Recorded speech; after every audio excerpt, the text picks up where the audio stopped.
Hello बच्चों, आज alkyl halide, halo alkane, hello arenes class 12th में एल्किल हैलाइड के वर्गीकरण के बारे में दूसरा वीडियो है। पहले वीडियो में केवल हमने बताया था कि एल्किल हैलाइड क्या होते हैं और हेलो एरिन्स क्या होते हैं, उनका किस प्रकार वर्गीकृत किया गया था। प्राथमिक मोनो एल्किल हैलाइड, द्वितीयक alkyl halide, try alkyl halide, tetra, फिर पॉली, इस तरह की उसको व्याख्या किया गया। लेकिन कक्षा 12th के सिलेबस में केवल मोनो एल्किल हैलाइड का वर्गीकरण दिया गया है कि मोनो एल्किल हैलाइड क्या है, इनके कितने प्रकार होते हैं, ठीक है, और कैसे समझेंगे, ठीक है। और नाम से स्पष्ट है, मोनो एल्किल हैलाइड कहने का मतलब ऐसे एल्किल हैलाइड जिसमें केवल ऐसे एल्किल हैलाइड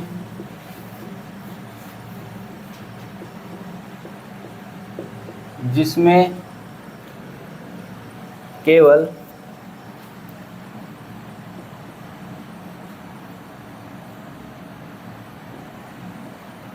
एक हैलोजन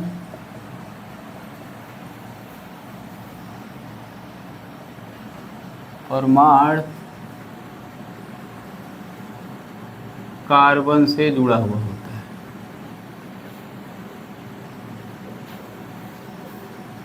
जुड़ा होता है, ठीक है। जैसे RX कहने का मतलब एक हैलोजन परमाणु है और कहाँ से जुड़ा हो, चाहे जिस कार्बन परमाणु से जुड़ा हो। जैसे इसका एग्जांपल हो जाएगा CH3Cl और CH3CH2Cl, CH3CHCl और ये बन जाएगा CH3CH3CH3Cl। ये देखने के बाद पता चल जाएगा ये क्या है। इसको हम मेथाइल क्लोराइड कहते हैं और इसको एथाइल क्लोराइड। अब ये 1 डिग्री कार्बन है, ठीक है। 1 डिग्री कार्बन मतलब जिस कार्बन परमाणु से केवल एक कार्बन परमाणु जुड़ा हुआ होता है उसे हम कहते हैं 1 डिग्री कार्बन। जिस कार्बन परमाणु से अन्य 2 कार्बन परमाणु जुड़े होते हैं उसको हम 2 डिग्री कहते हैं। और जिस कार्बन परमाणु से 3 कार्बन परमाणु अन्य 3 कार्बन परमाणु जुड़े उसे 3 डिग्री कहते हैं। तो मोनो एल्किल हैलाइड में वर्गीकरण हो जाएगा primary alkyl halide,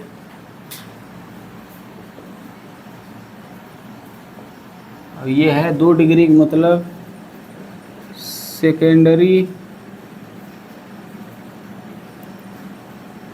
alkyl halide,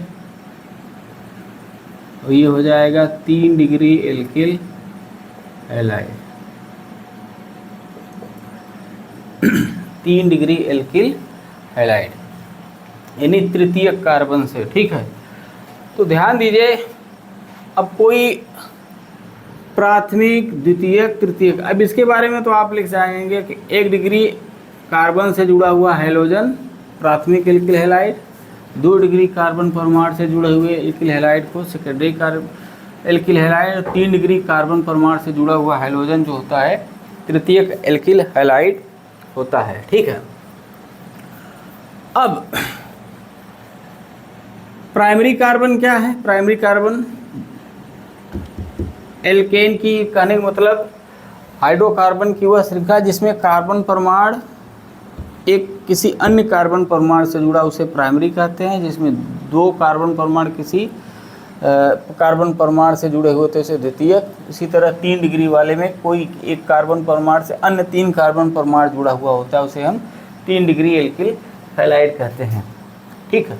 अब ध्यान दीजिए, एल्किल हैलाइड में केवल एक हैलोजन होता है।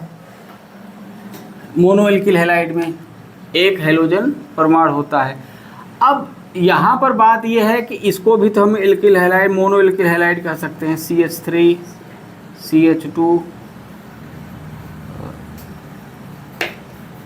ये CH2 double bond CH single bond Cl, यहाँ एकल बॉन्ड से जुड़ा हुआ है और यहाँ किस बॉन्ड से जुड़ा हुआ है, डबल बॉन्ड से जुड़ा हुआ है।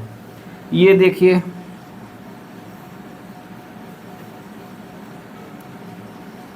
ये भी डबल बॉन्ड कार्बन परमाणु से जुड़ा हुआ है, ठीक है। तो कुल मिला के इसकी जो मोनो एल्किल हैलाइड की प्रकार हैं वो दो प्रकार से देखे जाते हैं। एक कार्बन जो यक्स है वो बंध की प्रकृति कैसी है, अगर एकल बॉन्ड से है तो sp3 संकरित होती है, यानी sp3 संकरण पाया जाता है। अगर डबल बॉन्ड है तो ये sp2 कार्बन है।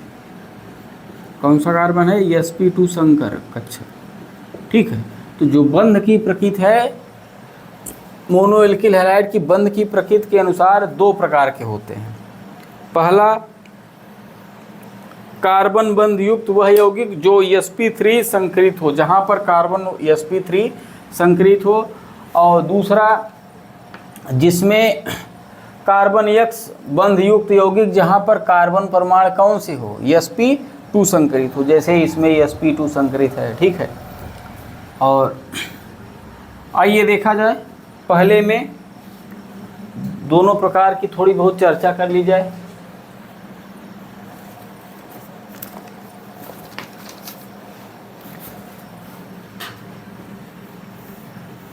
पहला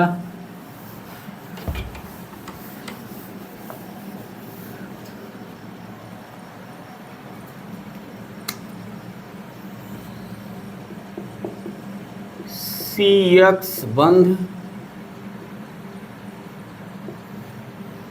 ठीक है। CX बंध बॉन्ड में जहाँ पर कार्बन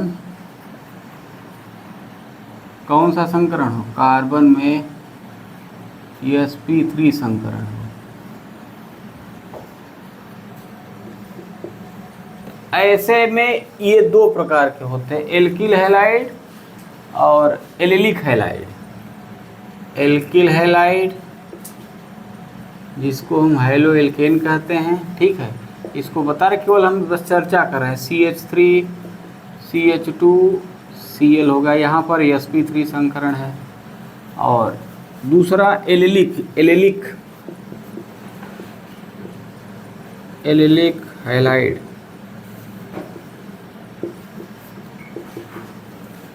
जिसमें जैसे ही एलिलिक समूह ये है CH2 Cl, यहाँ भी कार्बन परमाणु कौन सा संकरण है, sp। इतने पूरे समूह को हम कहते हैं एलाइल समूह। इसका साधारण नाम हो जाएगा एलिलिक क्लोराइड या एलाइल हैलाइड, ठीक है, एलाइल क्लोराइड। इसको पूरा जहाँ पर ये समूह रहे CH2 डबल, फिर से ध्यान दीजिए, इसको एलिलिक कहते हैं। और ये समूह को हम विनाइल समूह कहते हैं, विनाइल हैलाइड समूह कहा जाता है, विनाइल हैलाइड समूह कहा जाता है। इस कंडीशन में ये जहाँ पर कार्बन परमाणु, यहाँ देखेंगे sp3 संकरण होता है। और कार्बन परमाणु में संकरण बड़ा आसान है, केवल 3 ही संकरण पाए जाते हैं कार्बन परमाणु में, sp3 संकरण, sp2 संकरण और sp संकरण। sp3 संकरण में ये देखा जाता है कि number of sigma bond, number of sigma bond 4 है तो sp3 संकरण, और नंबर ऑफ सिग्मा बॉन्ड 3 है तो sp2 संकरण, और नंबर ऑफ सिग्मा बॉन्ड जो है 2 है तो sp संकरण। इसमें सभी में नंबर ऑफ सिग्मा बॉन्ड 4 रहेगा, ठीक है। तो उसे आप पकड़ लेंगे कि किसमें sp3 है, कौन sp2 है। अगला ये एलिलिक हो गया और ये एल्किल हैलाइड, और जिसमें कार्बन एक्स बॉन्ड, जहाँ पर कार्बन कौन सा संकरण हो, sp2 संकरण हो।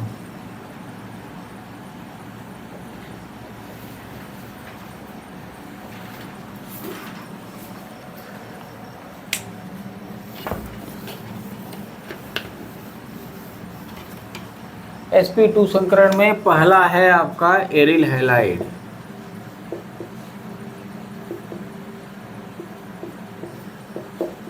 Aryl halide.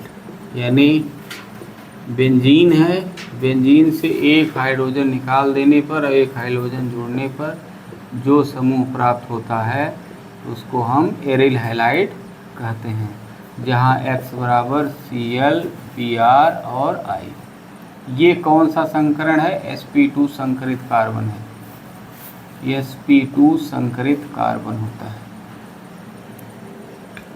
और दूसरा है आपका विनाइल हैलाइड। दूसरा आपका है जो अभी लिखवाए थे, विनाइल हैलाइड X। ठीक है, अगर ये समूह कहीं उपस्थित है तो इसको हम विनाइल समूह कहते हैं, विनाइल हैलाइड। ठीक है, तो और ऐसे भी एल्किल हैलाइड जहाँ पर sp संकरण होते हैं केवल, तो sp संकरण में कार्बन X बांड, जहाँ पर कौन सा संकरण होता है? sp संकरण, CH3 C triple bond CX। यहाँ पर कार्बन परमाणु में कौन संकरण है? sp संकरण है।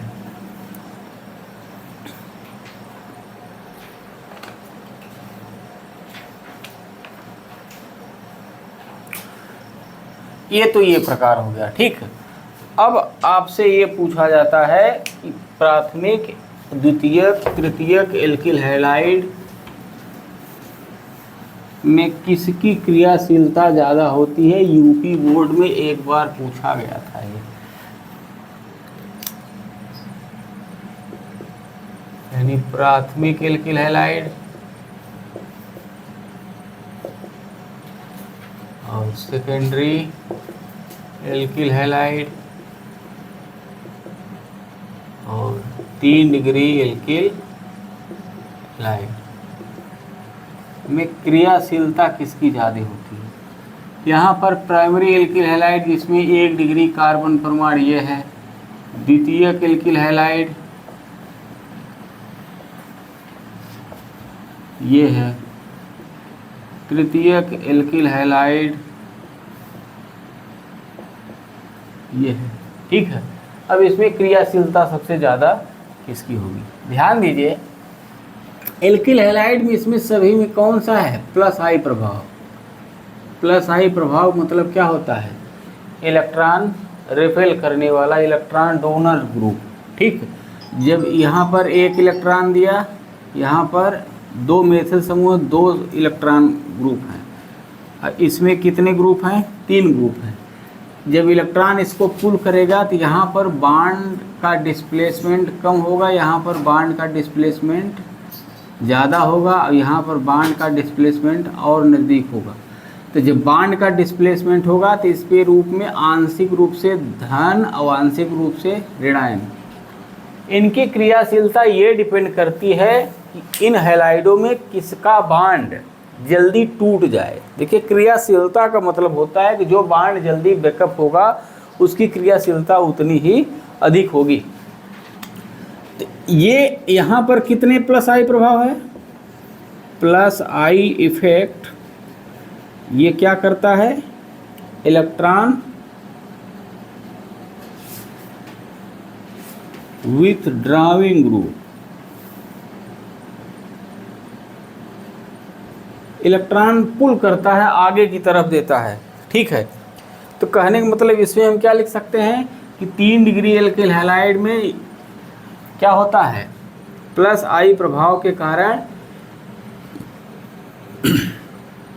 कार्बन Cl के बीच का जो बंध होता है जल्दी टूट जाता है, जिसके कारण इसकी क्रियाशीलता अधिक होती है। ठीक, तो लिख लीजिए 1 डिग्री, 2 डिग्री व 3 डिग्री एल्किल हैलाइड में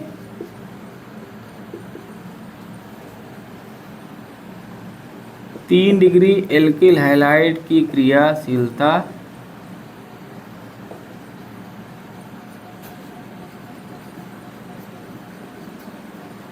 क्रियाशीलता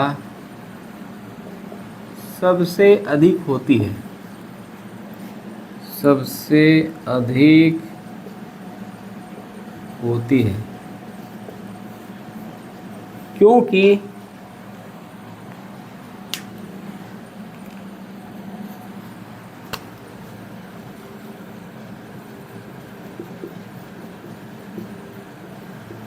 तीन डिग्री एल्किल हैलाइड में प्लस आई प्रभाव, प्रेरिक प्रभाव अधिक होने के कारण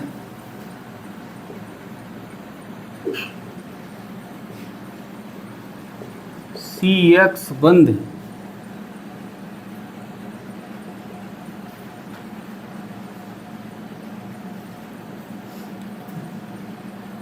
जल्दी टूट जाता है। CX बंध का विदलन, ऐसे लिखिए, CX बंध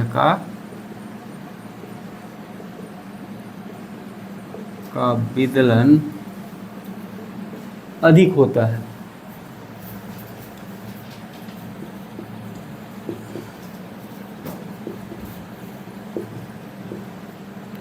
जिसके कारण उसकी क्रियाशीलता अधिक होती है, जिसके कारण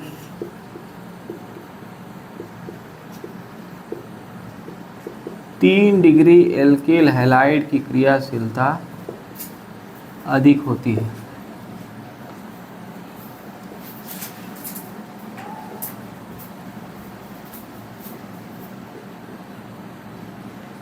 अधिक होती है, यानी बांड इसमें भी टूटेगा लेकिन इसकी तुलना में कम टूटेगा। तो इसमें एल्किल हैलाइड की क्रियाशीलता क्या हो जाएगी, 3 डिग्री, फिर 2 डिग्री, फिर 1 डिग्री, फिर उसके बाद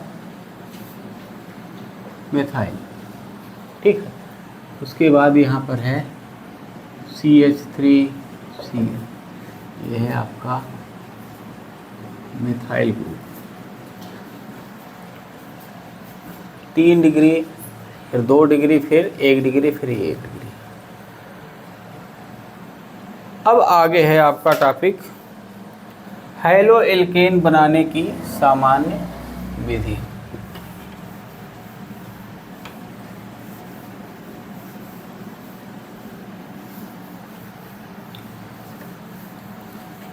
हैलो एल्केन बनाने की सामान्य विधि।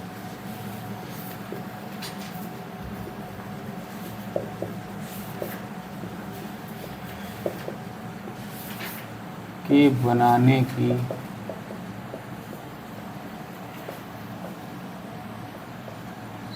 सामान्य विधि।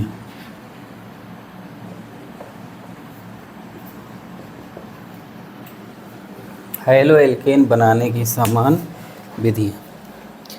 पहला है आपका, जो आप कक्षा 11 में पढ़ते चले आए हैं, पहला है किससे, एल्केन से, एल्केन से। ठीक, क्या करते हैं, एल्केन का हैलोजनीकरण, एल्केन के हैलोजनीकरण से।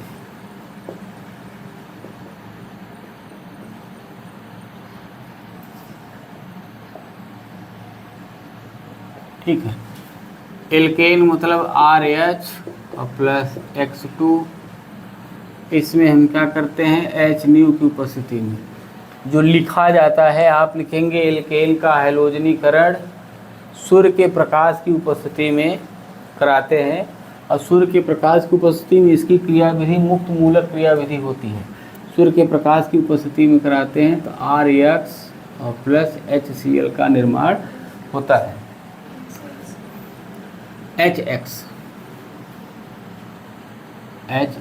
अब जैसे ये है CH4 प्लस X2 या Cl2, ये अभिक्रिया तब तक चलती है जब तक कि सारा हैलोजन प्रतिस्थापित न हो जाए। CH3Cl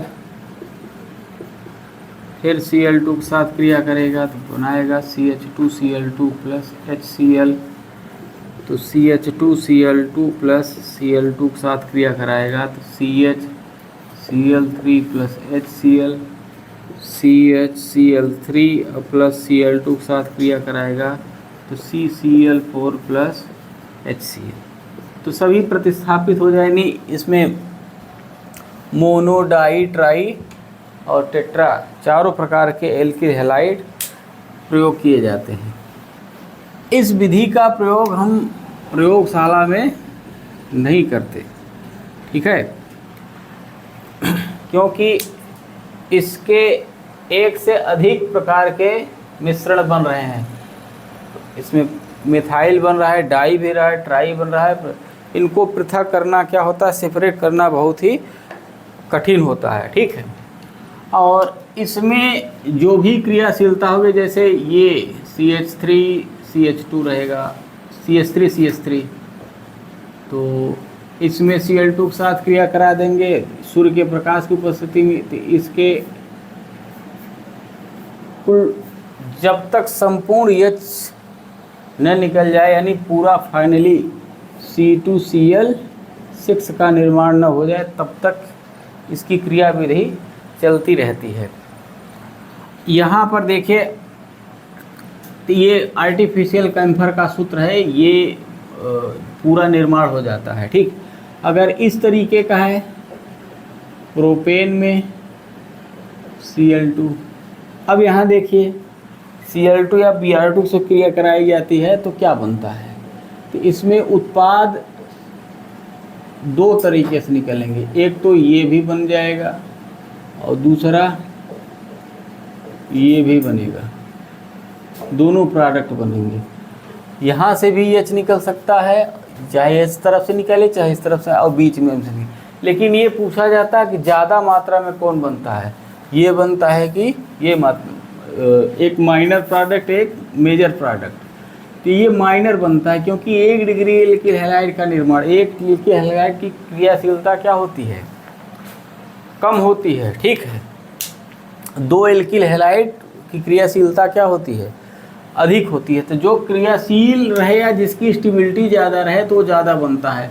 ध्यान दीजिए, अगर यहाँ से एक H निकलता है तो ये बनता है फ्री रेडिकल प्राइमरी, और यहाँ से H निकलेगा तो एक 2 डिग्री फ्री रेडिकल बनता है। 2 डिग्री फ्री रेडिकल का स्थायित्व बहुत ही अधिक होता है, इसलिए ये प्रोडक्ट का निर्माण ज़्यादा होता है। फ्री रेडिकल का स्थायित्व आप कक्षा 11 में पढ़े होंगे। तो अगर हैलोजनीकरण में क्रियाशीलता पूछी जाए तो क्या बताएंगे, 3 डिग्री एल्किल हैलाइड का अधिक होता है, उसके बाद 2 डिग्री, फिर 1 डिग्री। हैलोजनीकरण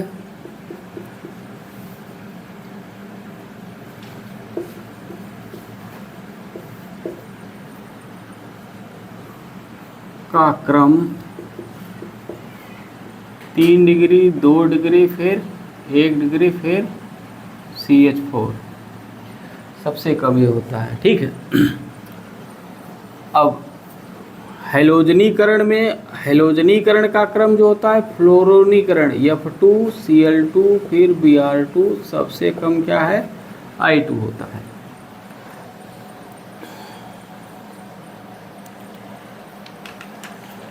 सबसे अधिक क्रियाशीलता क्या होती है, फ्लोरोनीकरण की सबसे अधिक होती है।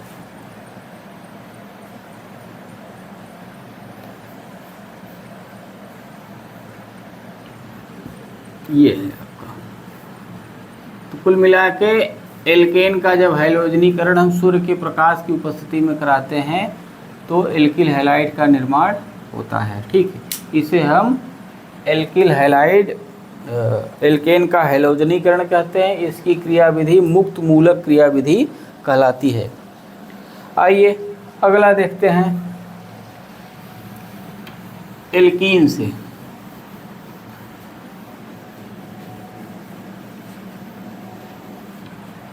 दूसरा है आपका एल्कीन से।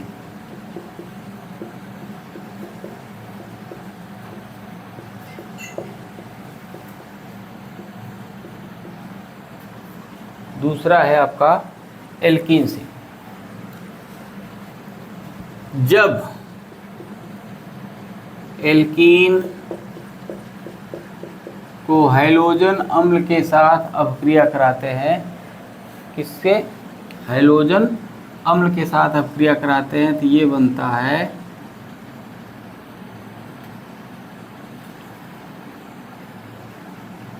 HX रहेगा।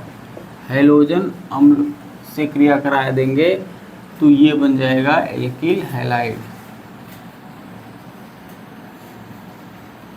जैसे CH2 double bond CH2 plus HCl, तो ये बन जाएगा CH3 CH2Cl। ये बॉन्ड ऐसे टूटता है, एक पे पॉजिटिव एक दूसरे पे नेगेटिव, और पॉजिटिव निगेटिव भी जुड़ जाएगा, निगेटिव पॉजिटिव भी जुड़ जाएगा, तो ये बन जाएगा आपका एथिल क्लोराइड। तो इसमें लिखना चाहे तो लिख सकते हैं, जब एल्कीन की क्रिया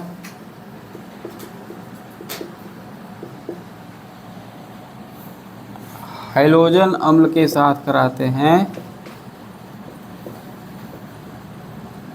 अम्ल के साथ कराते हैं, तो एल्किल हैलाइड का निर्माण होता है।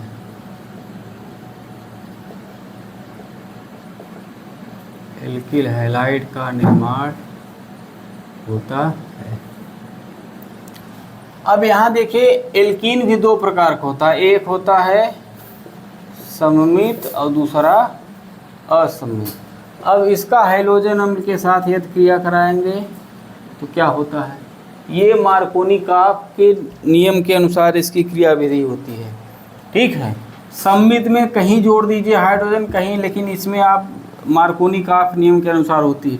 तो मार्कोनिकॉफ का नियम होता है, किसी असममित एल्कीन पर हैलोजन अम्ल की क्रिया कराते हैं तो जो ऋणात्मक भाग है वो द्विबंध के उस कार्बन परमाणु से जुड़ता है जिस पर हाइड्रोजन की संख्या कम होती है, ठीक है। इसी को मार्कोनिकॉफ का नियम कहते हैं। पुनः एक बार सुन लीजिए, जब किसी असममित एल्कीन की क्रिया हैलोजन अम्ल के साथ कराते हैं तो ऋणात्मक भाग यानी Cl- जो बनेगा वो द्विबंध के उस कार्बन परमाणु से जुड़ता है जहां पर हाइड्रोजन की संख्या क्या होती है? कम होती है। यानी Cl यहाँ जुड़ेगा और H यहाँ जुड़ेगा, तो ये बन जाएगा CH3Cl, ये बनेगा, ठीक है।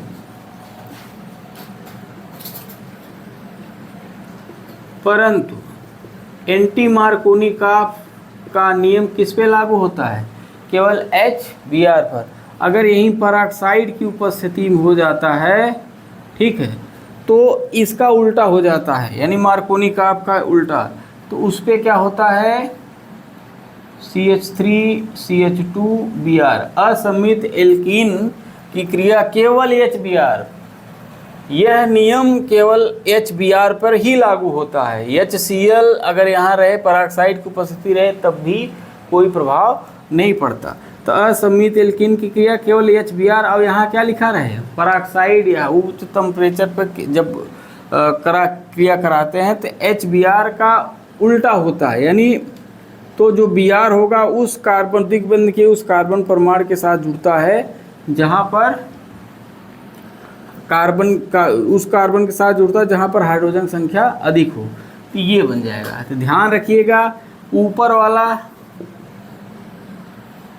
ये मार्कोनिकॉफ के नियम के अनुसार रहेगा,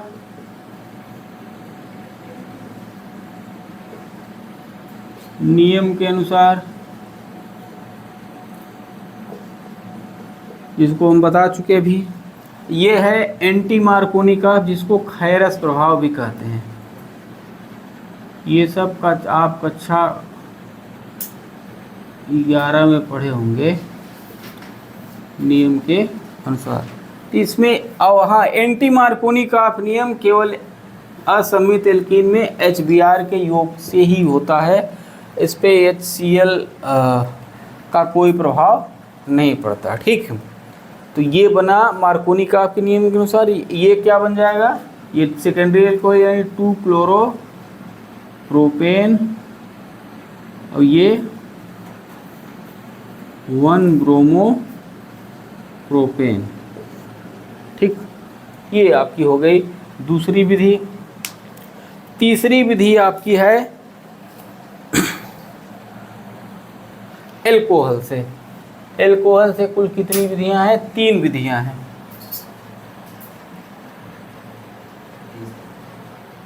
तो 10 मिनट।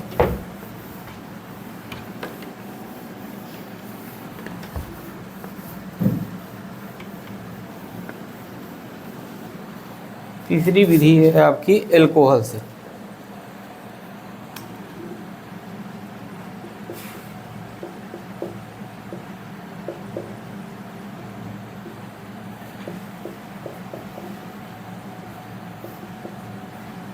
एल्कोहल से यानी ROH से RH यानी एल्किल हैलाइड का निर्माण।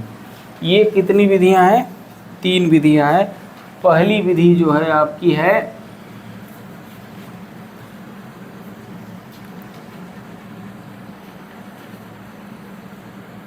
लूकास अभिकर्मक के द्वारा, यानी ROH प्लस लूकास अभिकर्मक क्या है? ये ZnCl2, निर्जल ZnCl2 और सांद्र HCl की क्रिया एल्कोहल के साथ कराते हैं तो RCl बनता है और प्लस H2O बनता है। ठीक है, तो एल्कोहल की क्रिया लूकास अभिकर्मक के साथ जब कराते हैं, एल्कोहल की क्रिया लूकास अभिकर्मक के साथ, लूकास अभिकर्मक क्या है? निर्जल ZnCl2 व सांद्र HCl के मिश्रण को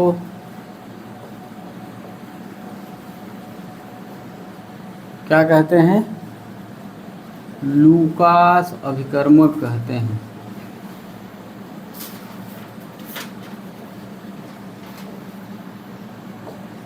लूकास अभिकर्मक कहते हैं। तो ROH को सांद्र HCl की उपस्थिति में ये करा देते हैं क्रिया, तो एल्किल हैलाइड का निर्माण होता है। ठीक है, तो लूकास अभिकर्मक की जो क्रियाशीलता होती है ये अभी पढ़ेंगे आपके। लूकास अभिकर्मक की क्रियाशीलता एल्कोहल के प्रति, एल्कोहल के प्रति 3 डिग्री एल्कोहल, यानी अगर सेपरेशन करना चाहें भी एल्कोहल टॉपिक में, वहाँ बताया जाएगा कि प्राथमिक एल्कोहल और तृतीयक एल्कोहल और द्वितीयक एल्कोहल और तृतीयक एल्कोहल। प्राथमिक, द्वितीयक, तृतीयक एल्कोहल का इनकी क्रियाशीलता के आधार पर परीक्षण भी किया जाता है, पहचान किया जाता है कौन सा प्राथमिक एल्कोहल है, कौन सा द्वितीयक है, कौन तृतीयक एल्कोहल है। यदि 3 डिग्री एल्कोहल है तो जैसे ही लूकास अभिकर्मक इसमें प्रवेश कराएंगे, क्रिया कराएंगे, तो तुरंत टर्बिनिटी यानी तुरंत मटमैला हो जाती है। यानी इनकी क्रियाशीलता इतनी अधिक होती है कि इससे तुरंत कर देंगे, तुरंत मटमैला हो जाता है, जिससे ये पता चलता है कि ये 3 डिग्री एल्कोहल है। 2 डिग्री एल्कोहल लगभग 5 मिनट बाद, और 1 डिग्री एल्कोहल तो सामान्य ताप पर करता ही नहीं, मटमैला ही नहीं होता, लेकिन जब गर्म करेंगे तब मटमैला होगा, यानी क्रियाशीलता सामान्य ताप पे नहीं होगी। तो 3 डिग्री एल्कोहल तुरंत क्रिया कर लेगा, 2 डिग्री उसके बाद, यानी एल्कोहल के प्रति क्रियाशीलता लूकास अभिकर्मक की जो होती है ये होती है। तो एल्कोहल की क्रिया लूकास अभिकर्मक के साथ कराते हैं तो लूकास अभिकर्मक के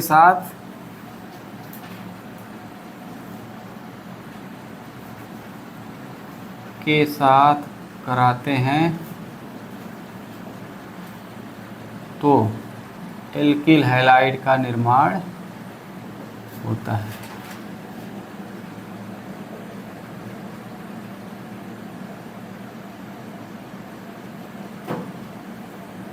एल्किल हैलाइड का निर्माण होता है। ठीक है।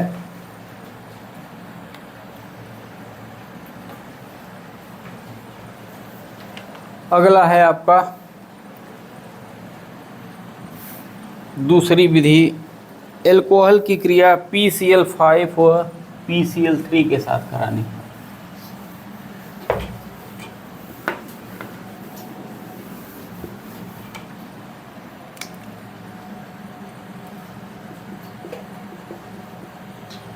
एल्कोहल की क्रिया PCl5 व PCl3 के साथ कराने पर, ध्यान दीजिए ये पहला अध्याय है। ठीक है।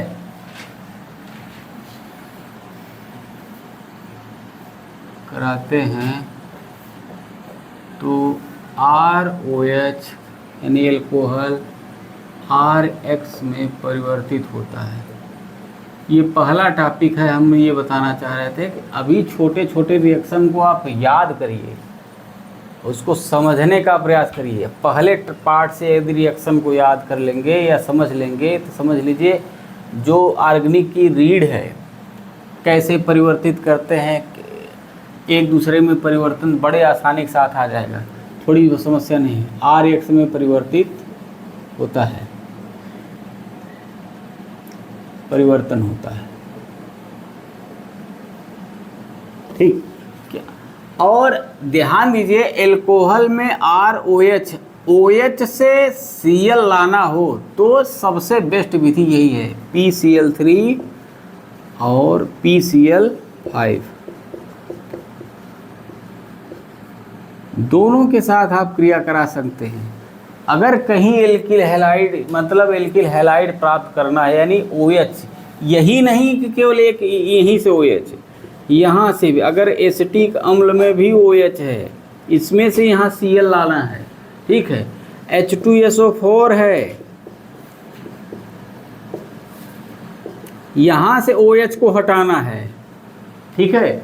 तो सेम चीज, सह उत्पाद छोड़िए, केवल Cl लाना है तो आसानी से। अब यहाँ क्या बन जाएगा, RCl प्लस H3PO3, इसमें जो बनता है RCl और प्लस POCl3 और प्लस HCl।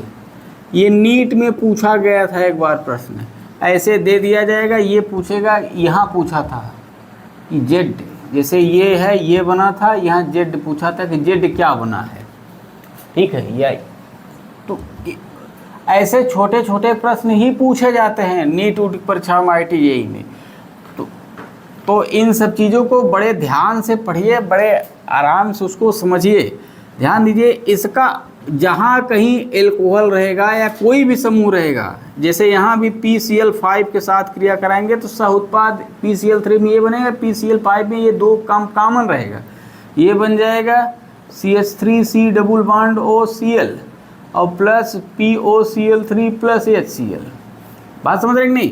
तो जो OH समूह को केवल प्रतिस्थापित करने वाला रिएक्शन है वो PCl3 PCl5। एक रिएक्शन और है अभी, डार्विन अभिक्रिया SOCl2, अब उसको बता दें। तो एल्कोहल की क्रिया PCl3 या PCl5 के साथ कराते हैं तो एल्कोहल किस में बदलता है, एल्किल हैलाइड में। जैसे इसका अब R की जगह हम एग्जाम्पल लिख सकते हैं, चाहे मेथिल लिखें चाहे एथिल लिखें। एथिल एल्कोहल है तो PCl3 के साथ क्रिया करा देंगे तो क्या बन जाएगा, CH3CH2 Cl plus H3PO3 CH3CH2OH plus PCl5, तो बन जाएगा CH3CH2Cl प्लस POCl3 और प्लस HCl, ये बन जाएगा। तो सेम चीज़ जो भी रहेगा PCl5 के साथ ये सह उत्पाद है और PCl3 के साथ ये सह उत्पाद है। तो एल्कोहल की क्रिया इनके साथ कराने यानी PCl3 PCl5 के साथ कराने पर एल्कोहल एल्किल हैलाइड में परिवर्तित होता है। ठीक है, तो बस आज के लिए इतना ही, और 3 4 5 विधियां हैं, इसको अगले वीडियो में बनाते हैं। ठीक, धन्यवाद।